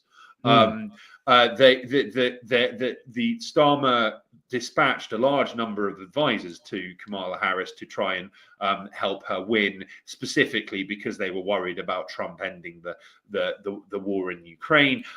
Sky News published a helpful explainer guide to why the quote unquote special relationship between the US and Britain is in trouble. And the beef between it offers 7 reasons for why excuse me, why Trump and Starmer are not close pals. Now, I might add that there has been a supposed falling out between British and American leaders before, which was over the war in Bosnia, where the British government formally was committed to non-intervention in the conflict, and the US was very angry, and relations between Clinton and John Major were extremely bad. Of course, the CIA and MI6 were running complete roughshod and off leash, attempting to destroy Yugoslavia throughout this time in collaboration with one another.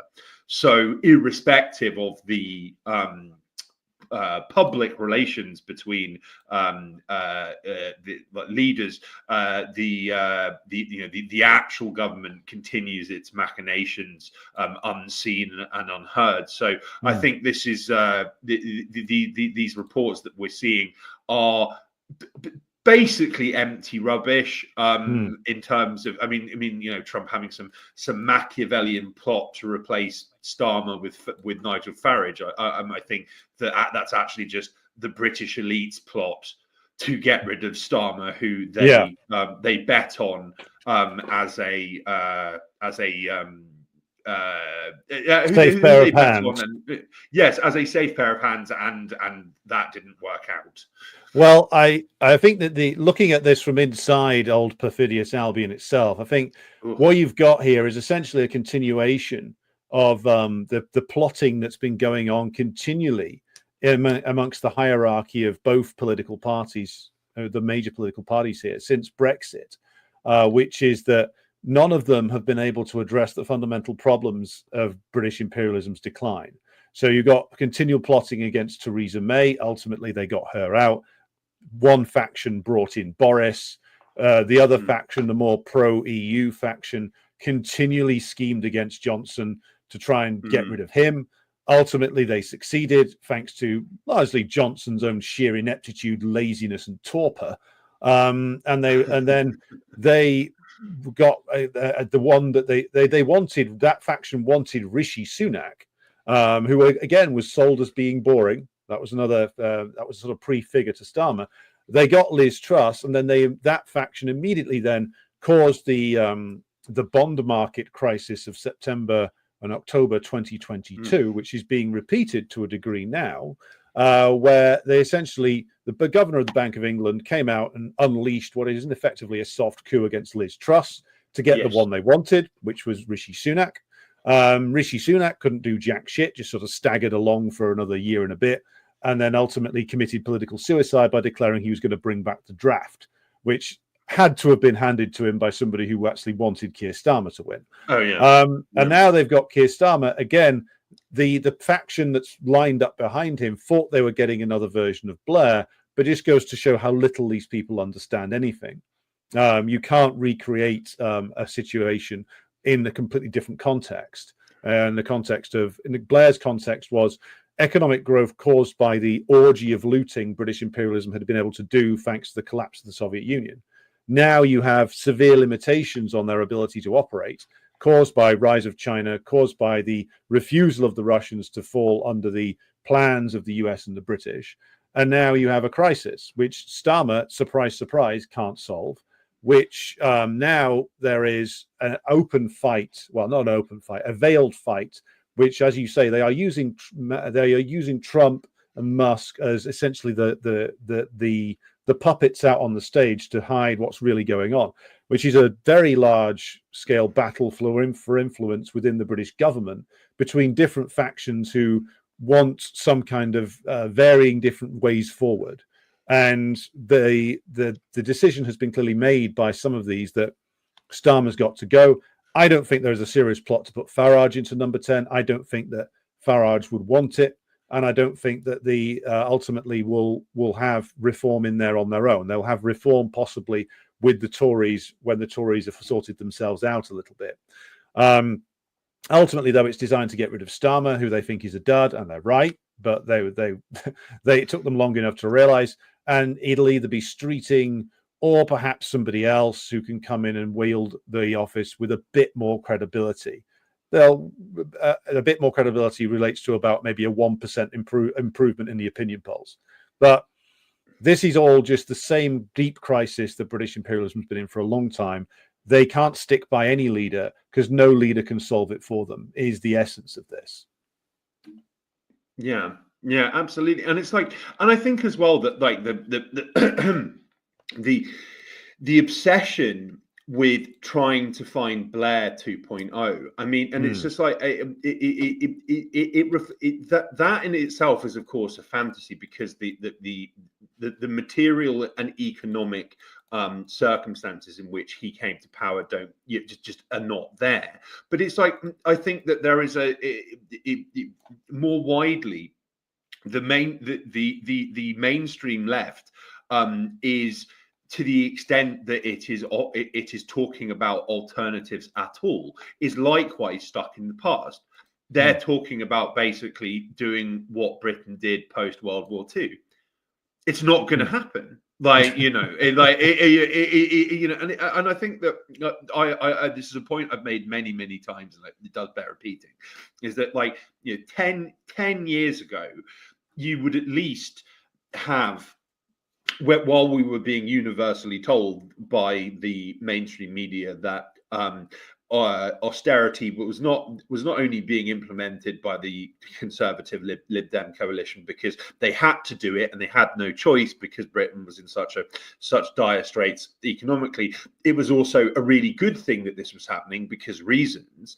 You know, even then you would have Owen Jones brought on as to like mainstream BBC discussion shows to be the token lunatic Marxist revolutionary with completely insane ideas that sound nice but we can't afford and wouldn't work anyway, because we're not even getting that now. And there is zero, there is widespread acknowledgement across the mainstream throughout the West that we are in real trouble politically and particularly economically. Where are the alternative ideas? Where is anything new or different being said by anyone? It's not there. It's all that is being offered is a return or a kind of repeat of past things which can't be done anymore.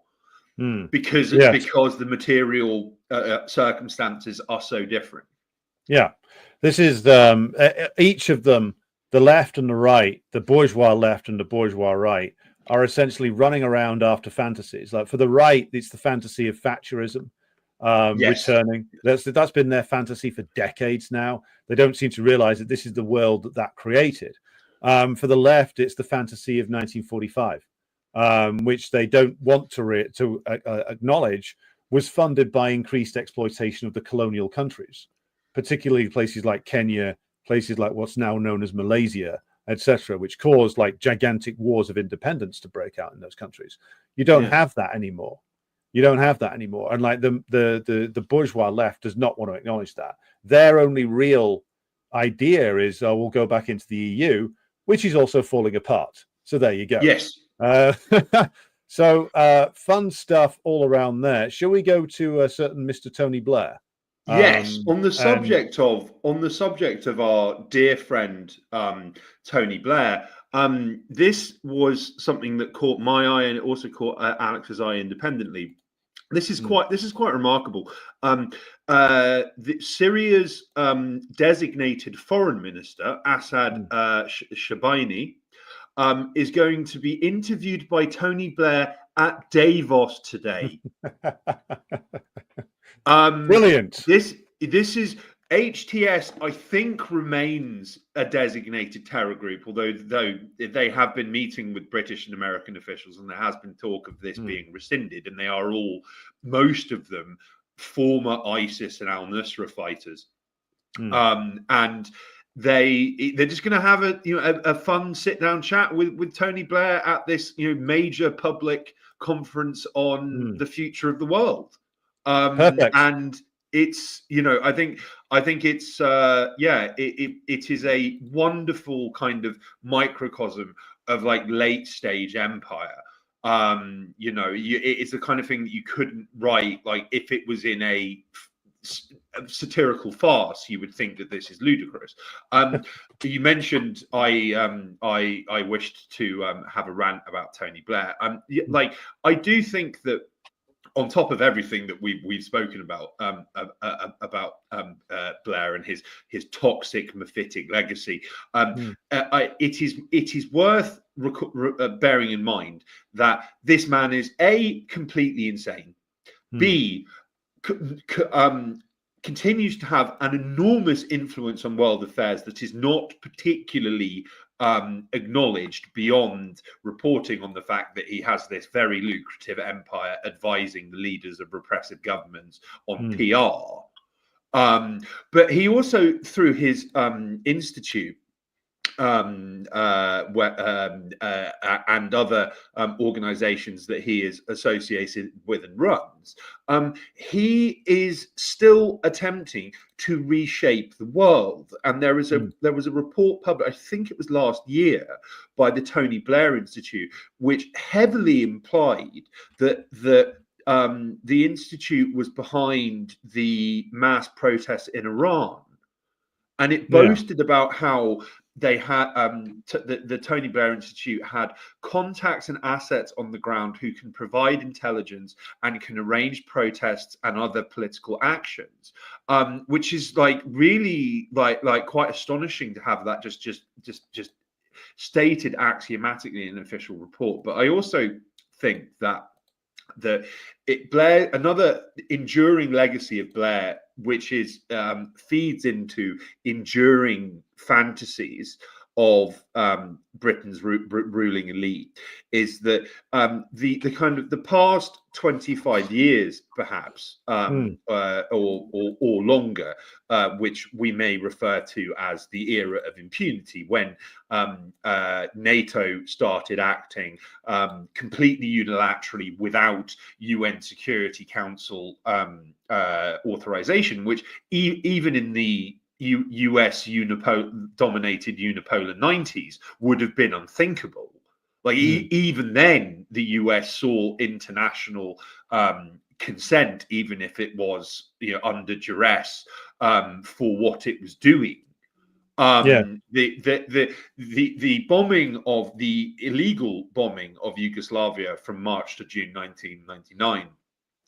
For 78 straight days, which Blair was a major advocate for, and pushing for ever greater belligerence and targeting civilian infrastructure without any consideration for civilian casualties. They were, per a declassified Ministry of Defense document, considered worth the cost to just bomb hotels and bridges and other pointless targets that serve no military purpose.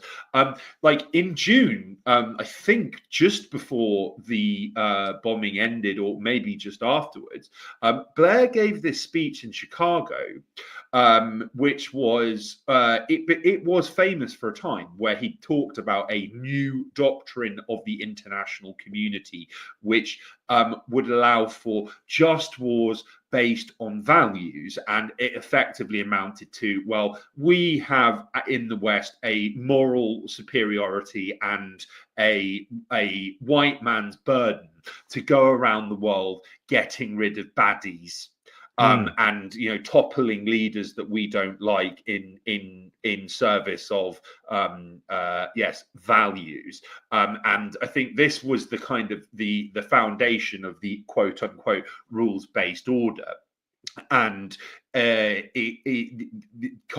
Kosovo and what Blair was talking about at the time served as a precedent for an enormous amount of belligerence, which cost millions of lives, including Iraq, but also actually in many ways signed US Anglo-American imperialism's death warrant, because it massively overstretched them. And they expended an enormous amount of blood and treasure, achieving not very much, but also creating a lot more problems for themselves. Yes, and also revealing the fact that they were much, much weaker than the unipolar moment implied, and revealed what they couldn't do. And I think the thing with Blair is, like, he's gone so insane because he's been told over and over again that he was the last great prime minister, the last great era of stability. He has the magic answers. And of course, he never had any of those things. He benefited from a unique situation, which was he managed to profit from the favorable circumstances for imperialism created by the counter-revolution in the USSR and the former people's democracies of the east of Europe. The British imperialism reaped a good deal of profitability out of that, but that only delayed the crisis that was already percolating for around about a decade. And it came very much with the bill in 2007, 2008, and he just about managed to quit before the fall came. But had he stuck around, as indeed he initially wanted to, he would have been saddled with the bill, just as Gordon Brown was, his longtime collaborator and enemy at the same time, though of course they believed in all the same things. But because he got out in time, he's still seen as like the great lost leader, whereas in actual fact he is as responsible as anybody for the dire state of British imperialism today. But these numpties around the Guardian, the Independent, and the Times still run around thinking that somehow he's got something worth saying. But I wanted just to conclude this particular section on this point, which is that this is the man who for 10 years was running around saying, and still does periodically, that radical Islam, got to fight it. Well, his presence here, having a nice friendly chat at Davos with a guy who's been a member of like various Al-Qaeda type organizations, reveals really what it was all about, which, as we mentioned earlier when we're talking about the Mexican cartels, these organizations are of service to imperialism one way or another. They either work directly for it or they periodically get bombed by it, but it's all basically the same game. And now he's, of course, having a sit down with Sir Tony, and they're going to probably talk about innovation and digital IDs for Syrians, or modernizing the Syrian economy, which basically means asset stripping it and turning it over to the City of London. So there you go. This war on terror propaganda, which so many people had it hammered into their heads for so long, was all a con. You all got lied to. Don't feel bad about it, but for God's sake, learn from it. Yeah, absolutely. I mean, I think in many ways that's actually a good point to end on. Don't keep falling for the same stuff. Like, the historical precedents are always there. The same as Alex and I have discussed, ad infinitum, and we will keep doing because it's important. The same strategies of, say, atrocity propaganda have been used since at least the 1800s to justify imperialism. Okay. Oh, yeah. The same, the same lies have been used to force or bully or compel or manipulate people into voting for parties and electing governments that are inimical to their interests. Okay. I think that we are at an interesting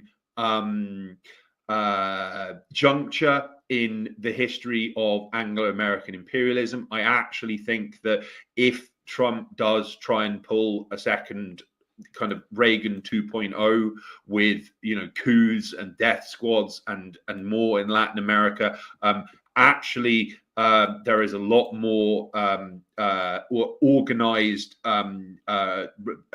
public and state level resistance than there was in the 1980s. And as you mentioned, like the response of Mexican authorities to Trump's belligerent statements were very robust. And I mean, save for the ever sycophantic Justin Trudeau, nobody in the Americas the wider Americas is on board with the resubjugation that Trump is seemingly planning. Okay, so I mean, again, that might attempting to do so, attempting to have a repeat of that might have unforeseen negative consequences, which will speed up the death of imperialism. I mean, Britain, we didn't get into it, but I mean, is currently having a defense review, which is due to be delayed. Already, there have been mainstream reports which state that quite far from boosting UK defences and leading to radical innovation and investment and increased spending, actually there's going to be a lot of cuts, and Britain's flagship aircraft carriers, which took 20 years were 20 years in the making, cost many billions, and have never really worked, could just be scrapped. Billions spent on nothing. There are, despite there was an enormous amount of understandable dooming, as we previously got into, due to the fall of Assad. The resistance endures. It endures in West Asia. It endures in Africa. It endures in Asia more widely. There is it endures amongst BRICS, there is an enormous amount of domestic discontent in Europe that authorities have no real response to.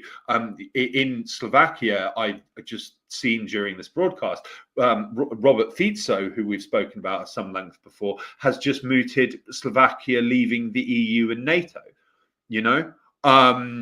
Because which is pretty extraordinary. In a BBC post-mortem of the completely autocratic and unbelievable coup in Romania, which prevented a popular anti-establishment candidate becoming president rightfully. There was a quote from a former Romanian NATO official who ran for president and came sixth in November. He said, "We bought ourselves by overturning the results and denying." His name is Calin Georgescu, this anti-establishment figure. But by overturning the election result and denying in victory, we bought ourselves some time, but there is real fury here. And if we don't do something soon, we might have a repeat. Well, I mean, in terms of doing something, that's not on the cards, and we absolutely will have a repeat. I think it's high time that the entire left got its act together. Yeah, exactly. The opportunities are there. Yeah, the opportunities are coming. The system is running out of juice, and we will be here to chronicle it for you week from week. So, Kit Clarenberg, I thank you for your collaboration and time today, sir. We will return to you again, dear viewers and listeners, next week. Until then, though, I bid you all good day, and thank you for listening. Yeah, likewise. Take care, guys. Thanks so much for joining. Take care. Bye-bye. Bye now.